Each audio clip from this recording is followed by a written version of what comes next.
شیخ رشید وزیر تھے اور وہ کہتے تھے کہ کئی گھنٹے وہ تحفہ لے کے ان کے گھر کے باہر بیٹھے رہے اور ان کو انہوں نے ریسیو نہیں کیا. وہ ایک ایسا وقت تھا کہ وزیر قطاریں لگا لگا کے ان کا انتظار کرتے تھے اور وہ ان کو نہیں ملتے تھے. تو ان کے اوپر ایک الزامات کی لمبی فہرست ہے جو پاک فوج کی موجودہ قیادت کے حوالے سے بھی ہے, اپنی اس کی بدنامی کا باعث بننے کے حوالے سے بھی ہے, سیاست میں انوالومنٹ کے حوالے سے بھی ہے. نہ چیف جسٹس کی ایکسٹینشن کی کہیں بات ہو رہی ہے نہ کچھ اور, تو یہ احتجاج کی کال والی کہاں سے بات ہو گئی؟ کیا عمران خان پہلی دفعہ احتجاج کی کال دے رہے ہیں؟ حسینہ واجد اور عمران خان میں جو سملیرٹیز ہیں بڑی عجیب قسم کی سملیرٹی, دونوں برطرف ہوئے, دونوں نے الزام امریکہ کے اوپر لگایا, دونوں نے جو ہے اپنے مخالفین کا جینا دوبھر کر دیا, دونوں نے صرف اور صرف اپنی پارٹی کو پروموٹ کیا اور کسی اور کو نہیں.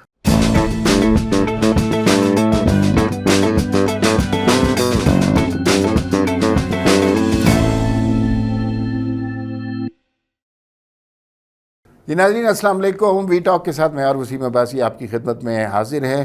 3 اہم ایشو اور 3 بڑے برننگ ایشو اس وقت پاکستان کی ٹاپ نیوز جو بنی ہوئی ہے. سب سے پہلی بات تو یہ ہے کہ ریٹائرڈ جنرل فیض حمید صاحب کو ملٹری تحویل میں لے لیا گیا ہے, ان کے خلاف کورٹ مارشل کی کارروائیوں کا آغاز کر دیا گیا ہے اور اس کی وجہ بقول ISPR یہ ٹاپ سٹی والا کیس بنا ہے. اس خبر کے اندر بہت سی خبریں پوشیدہ ہیں, ان پر ہم بات کریں گے.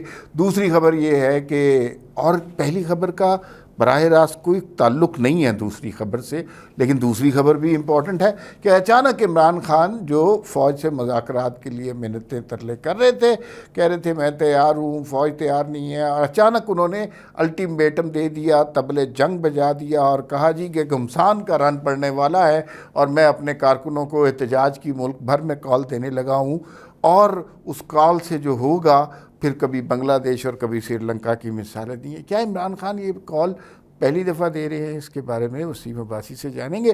اور تیسری صورتحال بنگلہ دیش کی, حسینہ واجد نے بھی اپنے نکل جانے کے بعد تقریباً اسی طرح کے الزامات لگائے ہیں جس طرح کے الزامات عمران خان نے اپنی حکومت کی برطرفی کے بعد لگائے تھے. تو دونوں میں سملیرٹیز کیا کچھ ہیں؟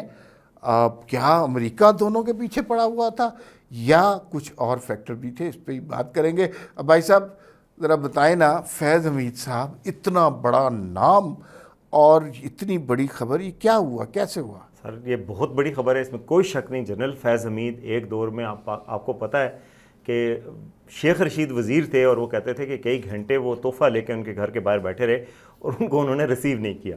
وہ ایک ایسا وقت تھا کہ وزیر قطاریں لگا لگا کے ان کا انتظار کرتے تھے اور وہ ان کو نہیں ملتے تھے. وہ پاکستان میں سیاہ و سفید کے مالک تھے, تو ان کی گرفتاری ایک بہت بڑا لمحہ فکریہ ہے سب کے لیے.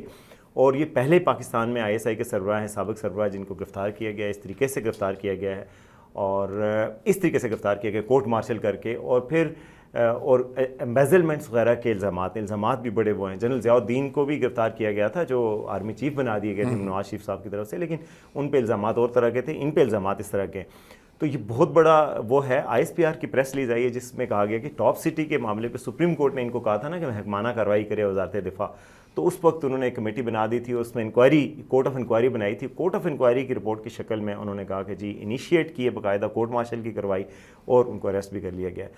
لیکن اور اس میں یہ بھی کہا گیا ہے, دلچسپ بات یہ بھی ہے کہ ریٹائرمنٹ کے بعد بھی کئی خلاف ورزیوں کے مرتکب ہوئے ہیں, تو وہ بات بھی ان میں شامل ہے. تو بہت بڑی بات ہے میں سمجھتا ہوں. آپ دیکھیں کہ ایک بہت بڑا کردار رہے ہیں. ایک دور میں عمران خان صاحب ISI کے چیف کے طور پہ ان کو برقرار رکھنا چاہتے تھے اور ان کو آرمی چیف بنانا چاہتے تھے. اسٹیبلشمنٹ کے ساتھ ان کے تنازع کی سب سے بڑی وجہ یہی تھی کہ اسٹیبلشمنٹ چاہ رہی تھی اس وقت کے آرمی چیف جنرل باجوہ کہ ان کو ہٹایا جائے. اچھا ذرائع وسیم صاحب بتاتے ہیں کہ دیکھیے بظاہر تو یہ ٹاپ سٹی کے حوالے سے بات ہو رہی ہے, لیکن موجودہ قیادت کے حوالے سے فیض حمید صاحب بہت زیادہ ووکل تھے, تنقید کر رہے تھے, کچھ ایسی باتیں جو کہ ایک ریٹائرڈ اتنے سینئر جنرل کو نہیں کرنی چاہیے. اور آپ کو پتہ ہے کہ آج کل کسی قسم کا لحاظ نہیں کیا جا رہا. ایک وہ کور کمانڈر صاحب تھے جو سعودی عرب میں تھے, وہاں پہ بھی کوئی اس طرح کی بات کر رہے تھے کیونکہ کمانڈ کے خلاف آپ بات نہیں کر سکتے, یہ فوج کا اصول ہے.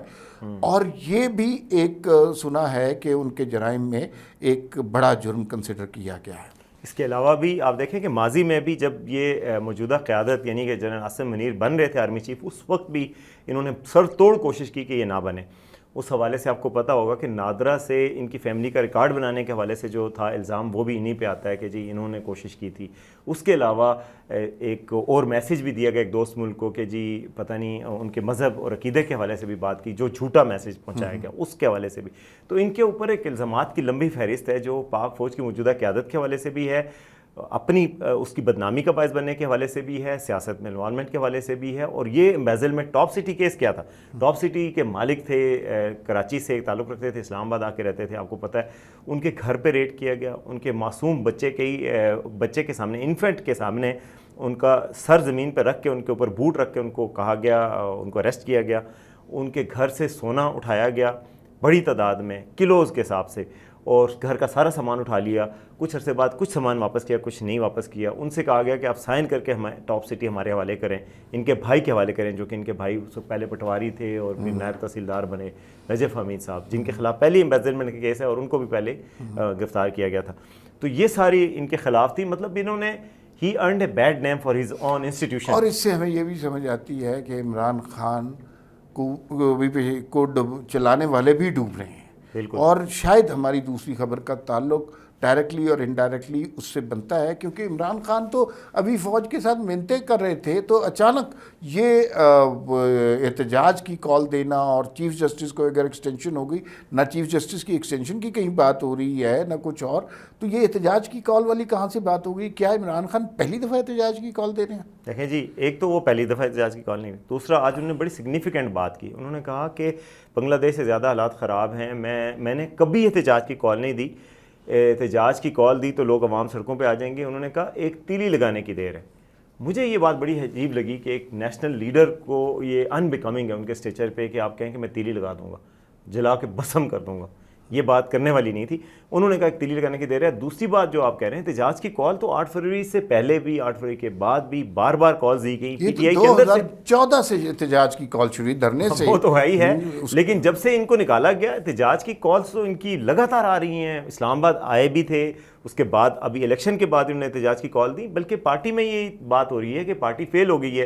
احتجاج کی کال لاہور میں انہوں نے دی تھی, کون نکلا تھا؟ اور چیف جسٹس کی ایکسٹینشن کی تو کوئی بات ہی نہیں ہو رہی. ایکسٹینشن کے حوالے سے کوئی بات نہیں ہو رہی تھی. آج ایک کیس تھا جس میں 3 MNAs تھے پنجاب سے, جن کا لاہور ہائی کورٹ نے نوٹیفیکیشن معطل کیا تھا. سپریم کورٹ نے نوٹیفیکیشن بحال کیا اور کہا کہ الیکشن کمیشن کو یہ رائٹ حاصل ہے کہ ریٹرننگ آفیسر جو ہے وہ دوبارہ گنتی کا کسی بھی حلقے میں آرڈر دیں. تو اس پہ کچھ پاکستان میں لوگ کہہ رہے ہیں کہ جی یہ تو ایکسٹینشن کی طرف سفر ہے, اکثریت بدل جائے گی, 2/3 اکثریت آ جائے گی, اس کا اس سے کوئی تعلق نہیں. لیکن اس کا اس سے کوئی تعلق نہیں, کیونکہ اکثریت نہیں بدل سکتی سر. یہ جن کا 5% کا ڈفرنس ہو نا گنتی میں ووٹوں کا مارجن, یعنی 8000 سے کم کا مارجن ہو, صرف ان کے حلقوں میں دوبارہ گنتی ہو سکتی ہے. دوسری بات یہ ہے وسیم کہ میں نا انتظار کر رہا تھا کہ پاکستانی قوم ارشد ندیم والے واقعے سے بہت خوش ہے اور خوش سیلیبریشن ہو رہی ہے, اور میں انتظار میں بار بار لوگوں کو یہ کہتا تھا کہ یہ خبر کہ پاکستانی قوم خوش ہے اور سارے خوش ہیں, چاہے وہ نون لیگ سے تعلق ہے, تحریک انصاف سے تعلق ہے, کسی سنی ہے, شیعہ ہے, کوئی کسی فرقے سے تعلق ہے, کسی صوبے سے تعلق ہے, سارے پاکستانی خوش ہیں. اور یہ خبر اگر عمران خان تک پہنچ گئی تو وہ پاکستانیوں کو زیادہ دیر خوش نہیں رہنے دے گا, کسی دھرنے کی, کسی لانگ مارچ کی, جلاؤ گہراؤ کی کال دے گا. اور یہی کچھ ہوا. آج عمران خان سے یہ خوشی برداشت نہیں ہوئی, انہوں نے ساتھ ہی احتجاج کی کال دی اور جلاؤ گراؤ کی بات کی. لاوا پھٹ گیا ہے اور اب جو ہے لڑائی ہونے کو تیار ہے. وہ سارا ماحول, وہ ساری نفرت, وہ سارا انتشار جسے ہم 2-3 دن کے لیے بھولے تھے, ایک دفعہ پھر پاکستانی قوم کے سر میں گھسانے کی کوشش کر رہے ہیں خان صاحب. لیکن میرے خیال میں مسئلہ یہ ہے خان صاحب جو احتجاج کی کال کا کہہ رہے ہیں, اور اس میں انہوں نے یہ بھی کہا کہ نواز شریف ایک چھوٹا سا جلسہ کر کے دکھائے. اس میں ایک مسئلہ یہ ہے کہ عمران خان کوئی جلسہ نہیں کر پا رہے, لوگ عمران خان کی کال پہ نہیں نکل رہے. سوابی کا جلسہ تھوڑا مناسب تھا لوگ کہتے ہیں. ہاں سوابی کا جلسہ, لیکن آپ کی اپنی حکومت ہے تو وہاں پہ آپ نے یہ جلسہ کیا, لیکن باقی علاقوں میں کوئی اتنے بڑے جلسے نہیں کیے. اور سوابی کا بھی کوئی بہت تاریخی جلسہ نہیں تھا.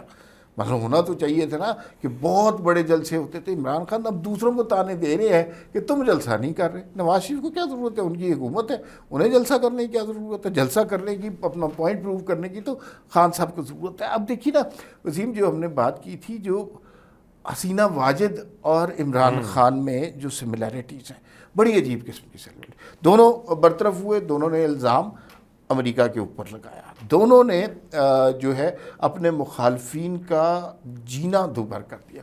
دونوں نے صرف اور صرف اپنی پارٹی کو پروموٹ کیا اور کسی اور کو نہیں. اپنی پارٹی کو نوکریاں, اپنی پارٹی کو اسٹیبلشمنٹ میں جگہ دینا, ہر جگہ اپنی پارٹی کی, اور دوسری تمام پارٹیوں کو ختم کرنے کا. اور وہ کوشش بھی کہ فوج میں اپنا بندہ لگائیں, انہوں نے اپنا بندہ لگایا.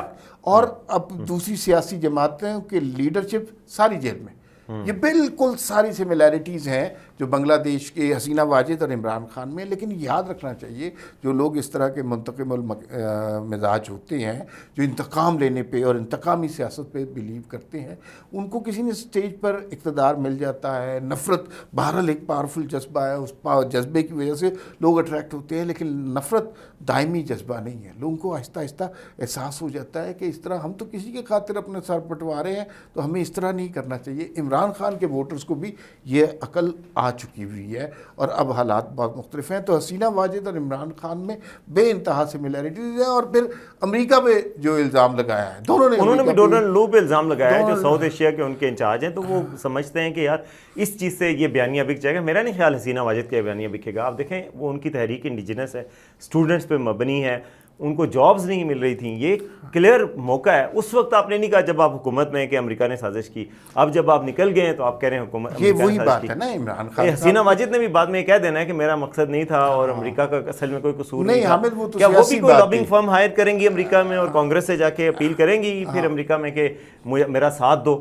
بالکل, وہ لگتا تو یہی ہے عمران خان کے ٹرینڈ کو فالو کر. لیکن یہ سب فکٹیشیس ہے, اس میں ریئلٹی کوئی نہیں ہے.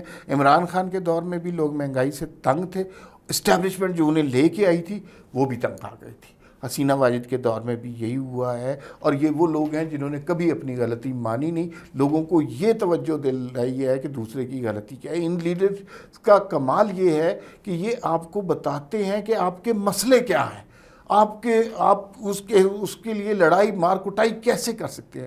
ان کے پاس سلوشن کوئی نہیں ہوتا. سلوشن وہی ہوتا ہے جو ان کا رانگ نمبر ہوتا ہے کہ ہمارے پاس 200 لوگوں کی ٹیم ہے, وہ نہ ٹیم نظر آئی, نہ 100 ارب روپیہ مراد سعید والے نظر آئے. تو یہ سارے ڈرامے ہوتے ہیں. فی الوقت اتنا ہی, پھر ملاقات ہوگی. اللہ حافظ.